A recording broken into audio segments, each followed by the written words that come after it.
Who's gonna rock your radio?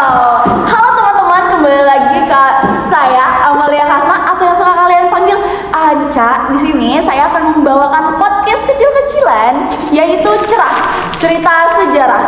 Sekarang nih, alhamdulillahnya kita bisa menemani kalian, nggak sendiri. Aku nggak sendirian. Aku sama teman-teman aku, yaitu saya Bumita Prilianti. Dan sekarang cerita sejarah cerah yang akan kita bawakan kali ini bertema Hindu-Buddha, bukan Hindu-Buddha juga sih, maksudnya sastra Hindu di tanah Jawa. Jadi sebelumnya aku akan kasih opening dulu kali ya buat kalian-kalian bahwa sastra itu berasal dari bahasa Sanskerta, yaitu shastra yang artinya itu ilmu pengetahuan. Lalu itu tuh dibagi menjadi dua, ada Sruti dan Smriti. Sruti itu artinya apa? Sruti itu artinya wahyu dan Smriti itu artinya tradisi. Nah, tapi nih Kakak Puput, aku mau nanya, untuk Hindu sendiri masuk ke tanah Jawa itu kayak gimana sih? Nah, jadi lebih tepatnya kan kita membahas topik sastranya ya. Nah, iya. Jadi sastra masuk ke Jawa itu kalian tahu nggak gimana gitu, melalui apa gitu? Berarti melalui Hindu dong? Kan tema kita kan Hindu. Nah, iya, tapi melalui kontak jalur perdagangan. Nah, jadi kayak seperti antara perdagangan, cendekiawan, para pendeta. Jadi sastra itu masuk melalui itu. Nah, proses itu melahirkan sebuah sinkretisme. Jadi kalian tahu nggak sinkretisme itu apa? Kayak sebuah akulturasi. Nah, iya, jadi sinkretisme itu sebuah akulturasi, kayak perpaduan antara tradisi masyarakat Hindu dan Jawa. Jadi perpaduan itu digabungkan menjadi satu yang memperkaya identitas kita ya sebagai bangsa Indonesia. Jadi seperti melahirkan budaya, terus juga agama, terus juga kepercayaan. Nah, hal itu menjadi harmonis antara keduanya gitu. Nah, ini penting nih. Tapi Nes, yang jadi pintu masuk awalnya mereka masuk tanah Jawa tuh Jawa mana sih? Di mana sih? Nah, jadi mereka tuh masuk ke Jawa tuh melalui pintu Jawa Barat. Nah, jadi Jawa Barat ini berfungsi sebagai pintu masuk awal. Dari sana itu dari bukunya ada dari Prasasti Tugu dan Ciarutin dari Kerajaan Tarumanegara. Ya, pada abad ke-5 sebelum Masehi. Oh, berarti Bandung gitu ya? Iya. Nah, iya, tapi kan kamu tahu nggak sih sebenarnya bukan hanya Jawa Barat yang menjadi jalur pintu masuknya sastra itu di Jawa, tapi melainkan di Jawa Timur. Di Jawa Timur itu menjadi pusat perkembangan sastra. Bisa jauh itu? Iya. Barat Timur tuh. Jadi kayak bukan hanya tok ke Jawa Barat, tapi Jawa Timur lah gitu yang menjadi pusat perkembangan sastra itu. Jadi perkembangan sastra itu pesat gitu di Jawa Timur, bukan Berarti di Jawa nih Barat. fokus kita nih di Jawa Timur. Tapi dapat nih. Kalau masa kejayaan penulisan sastra di sana kapan? Besok bisa dibilang ya, dia lebih tahu nih tentang kejayaannya. Ya, jadi gini, jadi puncak kejayaannya itu pada masa kejayaan Kerajaan Tarumanegara antara abad ke-10 sampai abad ke-13 sebelum Masehi. Itu kenapa hal itu bisa terjadi? Karena pada saat itu kondisi kehidupan politik dan ekonomi itu stabil. Para pujangga itu berkesempatan gitu untuk berkarya.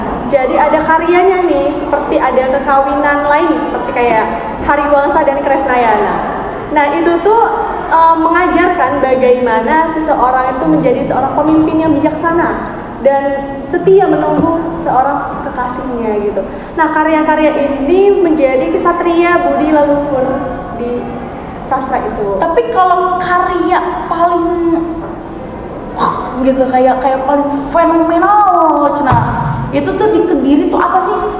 Kayaknya karya yang paling epic ya di Kediri itu adanya Kakawin ya, Iya. Kakawin Baratayuda itu di tahun 1157 Masehi. Ih, lama bener itu ya. Iya, lama banget. Dan itu tuh ditulis Iya. karya dari Empu Sedah dan Empu Panulu gitu.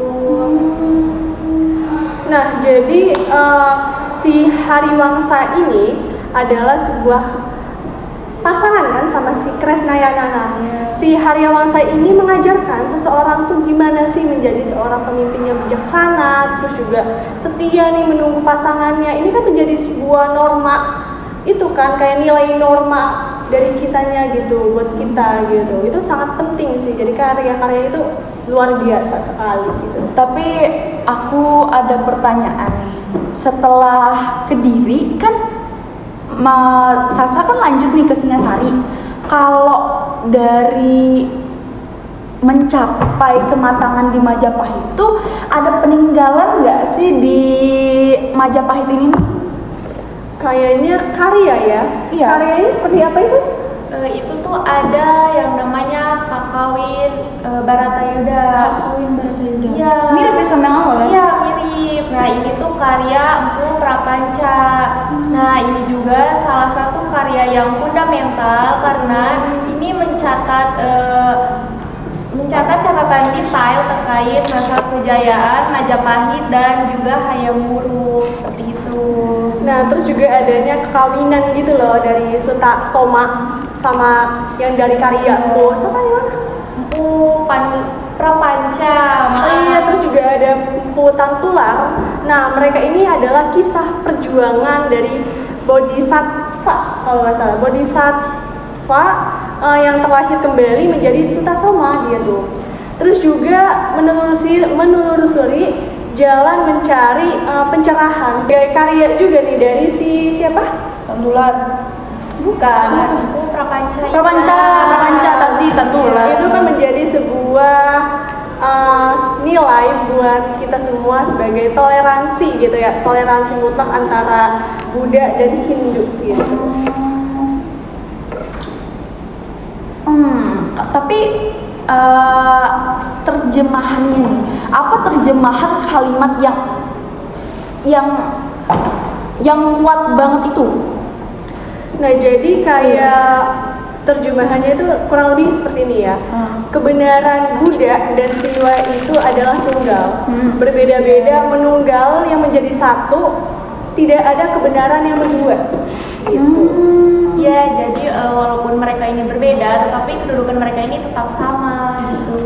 Ada tuh frasanya tuh yang terkenal tuh di telinga kita, Bhinneka Tunggal Ika, Tanhana Dharma Wangsa.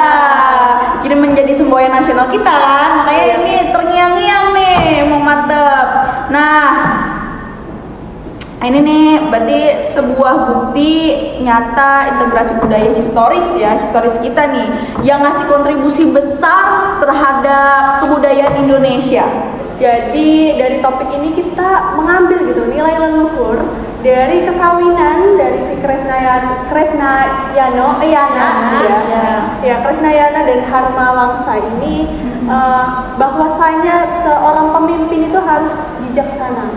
Banyak dari kita ketahui lah ya, banyak pemimpin yang gimana kurang bijaksana ya. Nah, itu tuh menjadi yang relevan gitu di Indonesia sekarang. Terus nilai romansnya juga nih, jadi kayak Dari pernikahan sih. Iya, dari pernikahan ini harus menunggu sebuah pasangannya. Siapa tadi namanya? Si Kresnayana. Iya, harus menunggu setia. Nah, itu menjadi nilai moral, nilai leluhur yang kita ambil gitu.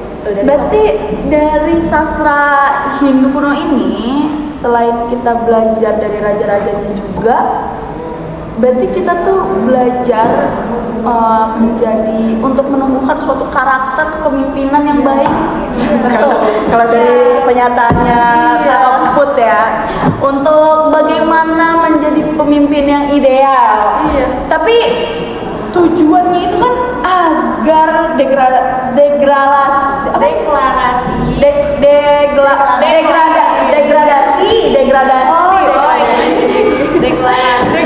kepemimpinan di Indonesia ini semakin ditanggulangi.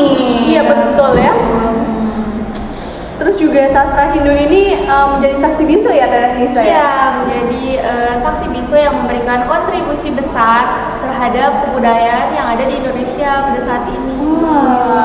Sangat luar biasa ya Berarti sastra Hindu ini amat luar biasa. Memang keren nih yang bikin ini jadi tema malam ini.